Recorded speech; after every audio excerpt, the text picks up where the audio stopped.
noise out there.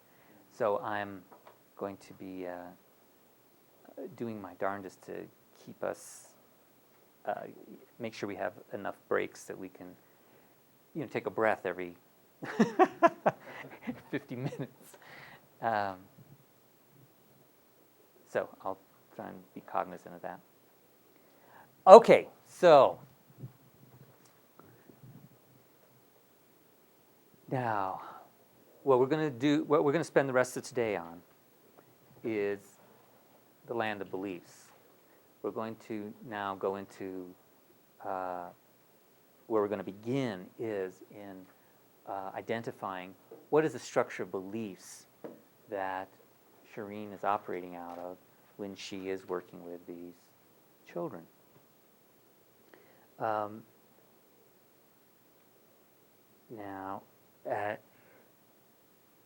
I know she's got a lot of beliefs. We all got a lot of beliefs. She's got thousands of beliefs that are operating in this situation. We don't want to know all of them.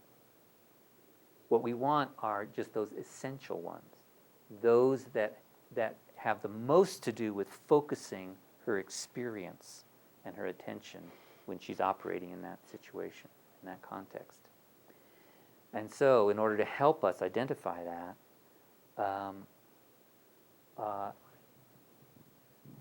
I've created a model, another model inside of this model, that we call the belief template. Belief template, you have handouts on that as well, looks like this. And what it identifies are what are the essential relationships, belief relationships that are operating in her experience when she's in that situation. Now, let's just mention what they are right now, and then we'll start taking this apart.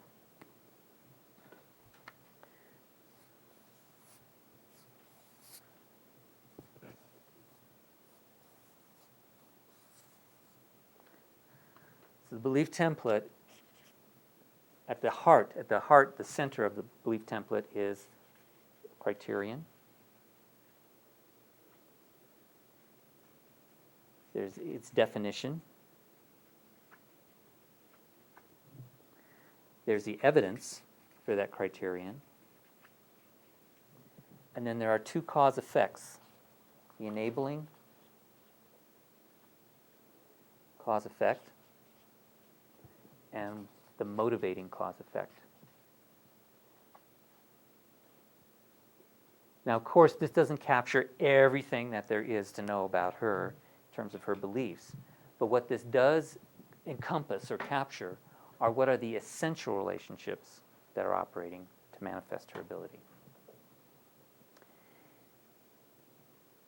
So, now, there's also, in addition to this, there's another layer that we need to be talking about in order to kind of get going here. There's also the layer of the process of doing the modeling. You also have a handout that describes that process, so I need to talk a little bit about that before we can go into detail on this. Here we've got somebody who's got an ability.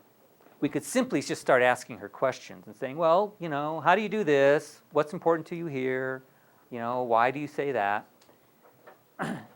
And she's going to then be pulling this information out wherever she does out of her experience. Yeah? But we want to make sure that it's coming out of really appropriate examples. That her attention, when she's answering these questions, is focused, and we have a way to evaluate the information that we're getting. So the place to begin is to first ask her to think of and tell us about 3 examples of manifesting this behavior, manifesting this ability. So Shireen, so what are 3 examples of, if possible, recent examples, of your working with a child who is coming from a different culture and you were helping this child adapt? Well, one example is the example of a 4-year-old boy Mm-hmm. who arrived at school, and he was Danish, and couldn't speak a word of English. And his first reaction was to back out from the classroom. He didn't want to go in. And the more his mother was pushing him to go in, the more he was aiming at the front door and wanting to run off. Yeah. So what I actually tried to do was to try and draw his attention to something that might interest him in the classroom. Mm-hmm. And it worked? It sort of worked. Because I had to use, obviously I had to use his mother as the interpreter. She had to translate to him. And he stormed into the classroom and started looking at things, and whatever he touched, he threw in the air. But to me, it didn't matter.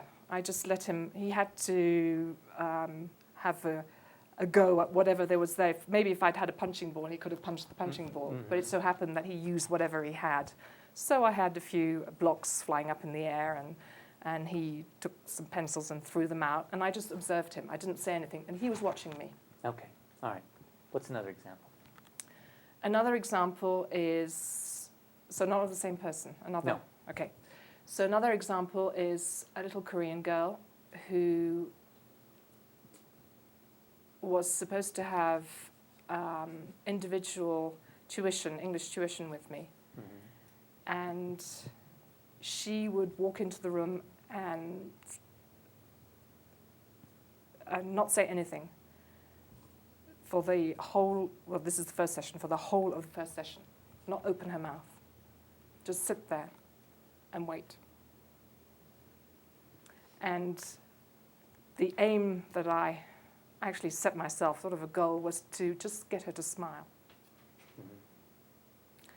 So I synchronized with her, and I sat there, and I didn't say anything. So after a while, she started fidgeting, and I did the same thing as her. So when she realized I was imitating her, she started smiling, because she thought this was sort of a very curious way of learning English. So now, with this Korean girl, Yeah. did you, through time, were you able to help her adapt Yes, with the Danish boy as well? yes. Okay, and another example. Another example. Another example is another Danish boy who actually spent his first few sessions with me. He was in my class, and he was in tears all the time. Mm-hmm. And the only, so obviously what he was seeking was attention, and what I did was I actually took him and gave him a big hug, because I noticed when he walked into the classroom, he was clinging to his daddy and he was hugging him. Mm-hmm. And daddy realized he shouldn't actually stay within the school, so he left the child, and the child was looking around, and there were other children. He was not alone in the classroom. And he was literally streaming, and I just came up to him and gave him a hug. Mm-hmm. And although he continued to cry, I felt his breathing synchronizing with my breathing, Mm-hmm. because that's what I felt he needed at that time. Okay. All right. And with him, in time, we were able to Yes. help him adapt. Yeah. Okay. Now, the reason I want to get these three examples out, there's a number of reasons. One is, first of all, this is a way for us to identify, verify that, what it she says she can do. So we get to hear examples of that. Another is that what I want to do is I want to bring into her consciousness and experience, her present consciousness and experience, some good examples that she can then draw off of when we start doing the elicitation. So they're right there for her. And then what the third reason is that we're now going to pick one of those examples as what I call the home example. This is the example that we're going to be primarily drawing the information from. And we use the other ones as ways to test the information that we've gathered. All right? So let's take this third boy, the Danish boy who was crying. All right? Okay. So now we begin. Okay, now we begin. Where I like to start is in the beliefs. The reason is that in my experience with people and how folks work,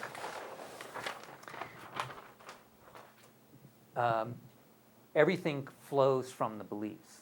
That is that whatever structured beliefs a person is holding in a situation, that informs or organizes how they're thinking, how they're feeling, and how they behave. And it's not so much the other way around. These things can affect your belief at a moment in time, but in terms of what holds a system together, it's generally the beliefs. And we all have experiences that support this. If you've ever tried to just change your behavior in a way that doesn't fit with some underlying belief of yours, you know how well that works. It doesn't. You have to be constantly vigilant to hold on to that behavior. And as soon as you forget to hold on to that behavior, whatever beliefs you actually have, manifest how they usually do, right? So what I call the flow of effect is in this direction. That is, that beliefs have a much stronger impact on the system this way than anything in the system has on the beliefs. Okay, so that's my justification for this. So I want to know, this is where I like to start. I want to find out what's the foundation that everything else sits on in her experience. Okay, any questions about that? All right, so let's find out about it. Now, the first thing that we want to look for is what her criterion is. A criterion is what is most important to you at a moment in time or in a particular context or situation. That is, what do you want to have satisfied or fulfilled in a particular moment or situation? So, here you are in this training seminar. What's important to you? What's the criterion that you're wanting to satisfy or fulfill? Well, for a lot of us, it might be understanding or learning or usefulness. And what that means is you're holding that as a primary filter. You're evaluating everything that comes through with respect to it. If it's understanding, it's as though you're always asking, do I understand this? Do I understand this? Do I understand this? And as long as the answer is yes, things are fine. As soon as the answer is no, then all of a sudden, bleep, you start changing your strategy. Things start happening inside of you to try and bring about understanding. So that's your criterion. That's what's important to you and in this situation at this moment in time. If the situation changes, new criteria come up. So pretty soon, for instance, when we go out for lunch and you start going out, well, where are we going to eat? What's your criterion going to be? Is it going to be understanding? Probably not. It's probably going to be, what's fast or what's healthy or what's convenient or what has a quiet ambiance, But the significance of criteria, and it's the most important thing you can learn about human beings, bar anything else. It is the most important thing you can learn about folks, is that we do have criteria, that anytime you move from one context to another, it calls up criteria in you, and that the criterion that you're holding will determine to the greatest extent what your experience is, where your attention is, and what your experience is. You go out looking for that restaurant, and what's important to you is you're looking for something that's healthy, then, as you go through and sort through one restaurant after another, you will eliminate some restaurants because they're not healthy and choose others because they are. The person that you're with, however, suppose they have a different criterion. They're looking for what's economical. And, they're looking at the McDonald's and they're going, great, perfect. I'll get out of there for under $5. Meanwhile, your response to it is, no way I'm going in there. That's not healthy. The significance of this is that you're both looking at the same restaurant. I hesitate to use the word restaurant. The same same source of food. You're both looking at the same source of food and having different experiences of it. Different responses to it, different experiences of it, and making different choices in relation to it. And it's not that it's any different, it's that the criterion that you're bringing to it is something that's different. Okay? That's the significance of criteria. Change criteria, you change everything. All right. Now, I know that when Shireen is faced with a child who's coming from a different culture, a child's being brought in from a different culture, and who is obviously not already adapted, that for her, something comes up as what's important in that situation. And that's where I want to start. That's what I want to find out, what that organizing principle, if you like, or criterion is. The way we do that is by asking the question. One way to ask this question. All right, so now I'm back to you. Sorry, I have to keep going back and forth, but you understand. So there you are with this Danish boy. What was his name? Carl. Carl? Oh, good, Carl. I don't want to call him Danish boy, Carl. Carl. So there you are with little Carl. He's brought in by his father. That's right. And Carl's in tears. All right. So there you are. He's being brought into your classroom. What's important to you?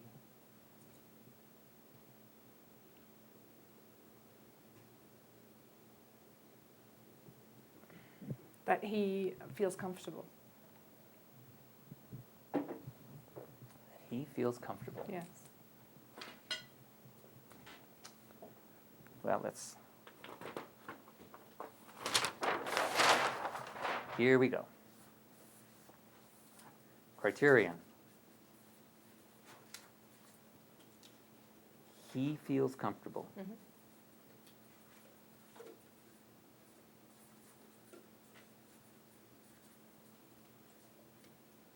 Now, just as an example, imagine what I want all of us to do, this is what I'm doing is, I'm now stepping into that situation myself. I'm imagining there I am as a teacher in a classroom, and little Carl is being brought in by his father, and Carl is crying. And I'm now making my criterion, that is, I'm holding as my primary filter, that what's important to me is that he is comfortable. And I'm finding out how does that affect my experience and my thinking and what I do and how I respond. Does it seem to work? Does it seem to support or take me towards having that ability of helping him adapt? Does it seem congruent? Yeah? Yeah, it does to me too. Now, it may turn out from gathering more information that, oh, that's not quite right, we've got to change it, that's okay. But at this, what the point is, at this right now, is that what I want each of us to begin to do is that as you gather information, you need to be testing it in your own experience. That's where you test the information you gather, is in you. Remember, what I want to do is I want to be able to do what she does. So how do I know when I've got the model? When I can do what she does. How do I know whether the information I'm getting is useful? Does it help me do what she does? So that's where you need to test it. You step into the situation, you try it out in you and find out, does it support the ability? All right? Now, and you could see, for instance, suppose instead in that same situation, there you are, teacher, little Carl is brought in crying by his father, and what's important to you is being professional. Or I'll be making it loaded even more, appearing professional. Would that change how you respond in that situation? Yes. Immediately your thinking changes, how you would feel changes, how you would behave would change, wouldn't it? Now let's change it again. Now what's important to you is having control. Different again, isn't it? That's the significance of criteria. I really want you to get one. If you get nothing else from these 3 days, it is, I hope it will be, how powerful criteria are. As soon as the criteria change, everything else changes. The linchpin or the beating heart. To me, I think of it as the beating heart of any ability. What is the criterion? All right. So right now, as I understand it, what the beating heart is that, that the child feels comfortable. So now, that makes sense to me. Okay. Now I want to check it with those, remember those other examples? Now we're going to use those. So now if we go back to the other Danish boy who came in, who was angry, when he came in, what was important to you? Was it also that he's comfortable?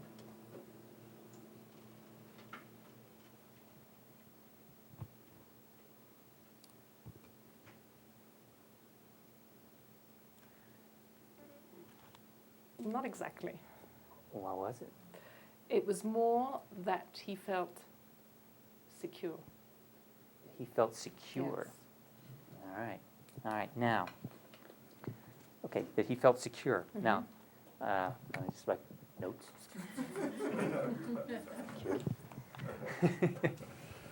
All right. Now, and then there was a little Korean girl Yes. who she came in and she wouldn't talk. Yes. Right. When you're sitting with her, what was important to you? That she felt comfortable in front of me. That she felt comfortable Yes. in front of you. Yeah. All right. Now, so how do we make sense out of this? Anger seems to change. She seems to be have an empathy for the level of emotions that the children are going. She certainly does. She certainly does. But how do we make sense out of, because what we want to do, we want to fill in our boxes. Like good human beings, we want to fill in our boxes. We got a box here to fill in. We want to identify what the criterion is. Yeah? So we started out, well, it's important that he feels comfortable. We checked it with another one, it was secure, and the third one, it was that she feel comfortable. So what does that mean? Does that mean that, here are some of the possibilities.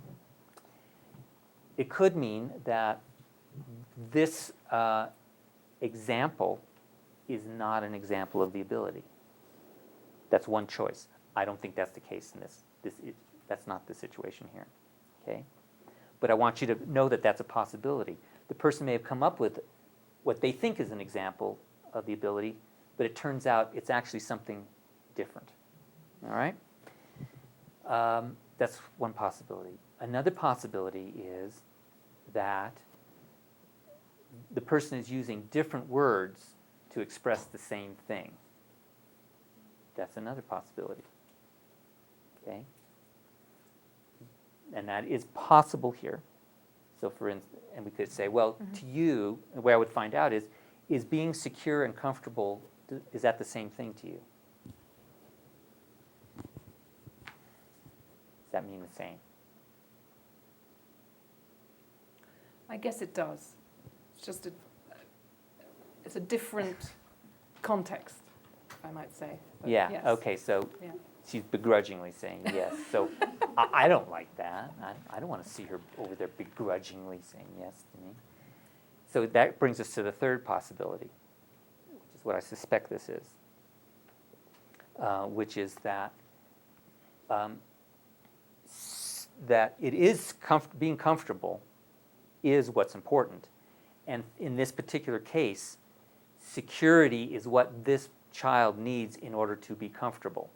That's what it means. That's what's necessary for this child to be comfortable. that she's always going, what does this child need to be comfortable in order to be comfortable? For him, it's security. Does that Yeah. make sense?